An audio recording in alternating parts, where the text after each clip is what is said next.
ಎಲ್ಲರಿಗೂ ನಮಸ್ಕಾರ. ಇವತ್ತು ರೈತರ ಪರ ಧ್ವನಿ ಎತ್ತದಂದರೆ ನಮ್ಮ ಜಾತ್ಯತೀತ ಜನತಾದಳ ಪಕ್ಷ ಮಾತ್ರ, ಕರ್ನಾಟಕ ಪ್ರದೇಶ ಪಕ್ಷ ಮಾತ್ರ. ನಾವು ಹೋದ ಸಲ 9ನೇ ತಾರೀಕು ಬೈರಮಂಗಲದಿಂದ ಪಾದಯಾತ್ರೆ ಮಾಡಿದ್ದು, 15ನೇ ತಾರೀಕು ಬಿಡದಿಯಿಂದ ಪಾದಯಾತ್ರೆ ಮಾಡಿದ್ದು, 11ನೇ ತಾರೀಕು ಫ್ರೀಡಮ್ ಪಾರ್ಕಲ್ಲಿ ಹೋರಾಟ ಮಾಡಬೇಕಂದ್ರೆ ಪ್ರತಿಭಟನೆ ಮಾಡೋಕ್ಬಿಟ್ಟು ನಮ್ಮದು ಯೋಜನೆ ಆಗಿತ್ತು. ಅವತ್ತು ಈ ಸರ್ಕಾರ ಆಡಳಿತ ದುರಾಡಳಿತದಿಂದ ನಮ್ಮನ್ನು ಸಿಟಿ ಒಳಗೆ ನೈಸೂರಲ್ಲಿ ನಮ್ಮ ಒಳಗೆ ಪ್ರತಿಭಟನೆ ಒಳಗೆ ಬರೋಕ್ಕೆ ಬಿಡಲಿಲ್ಲ.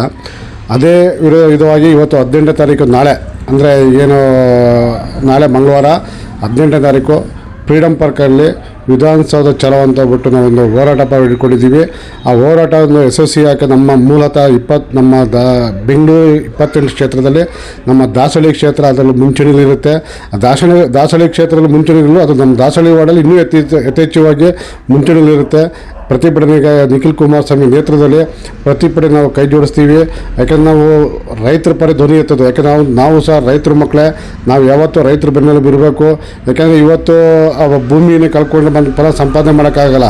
ಈಗ ಹೆಂಗೆ ತಾತ ಅಜ್ಜಿ ಮುತ್ತಜ್ಜ ಮಕ್ಕಳು ಎಲ್ಲ ಒಂದು ಸಂಸಾರ ಅಂತ ಜೀವನ ಮಾಡ್ಕೊಂಡಿರ್ತಾರೆ. ಅದನ್ನು ಒಂದು ಮನೆನ ಹೊಡೆದಂಗೆ ಇದು. ಯಾಕೆಂದರೆ ಒಬ್ಬ ರೈತರನ್ನ ಜಮೀನು ಕಿತ್ಕೊಳ್ಳೋದಂದರೆ ಒಂದು ಮನೆ ಹೊಡೆದಂಗೆ ಲೆಕ್ಕ ಅದು. ಆ ಟೈಪ್ ಒಂದು ನಮ್ಮ ಯುವ ನೇತೃತ್ವ ನಮ್ಮ ನಿಖಿಲ್ ಕುಮಾರ್ ಕೈ ಜೋಡಿಸ್ತೀವಿ.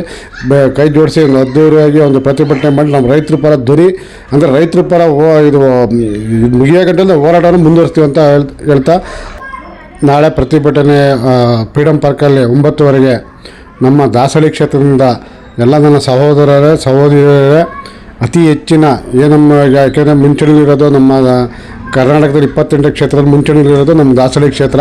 ಅದರಲ್ಲೂ ನಮ್ಮ ದಾಸಹಳ್ಳಿ ವಾರ್ಡ್ 72 ಇಂದ ಎಲ್ಲ ನನ್ನ ಸಹೋದರರೇ ನಾಳೆ ಒಂದು ಪ್ರತಿಭಟನೆಗೆ ಕೈ ಜೋಡಿಸೋಣ. ರೈತರ ಪರ ಧ್ವನಿ ಎತ್ತೋಣ, ರೈತರ ಜೊತೆ ಇರ್ತೀವಿ ಅಂತ ಹೇಳ್ಬಿಟ್ಟು ನಿಖಿಲ್ ಕುಮಾರಸ್ವಾಮಿ ಜೊತೆ ಪ್ರತಿಭಟನೆ ಭಾಗವಹಿಸ್ತೀವಿ.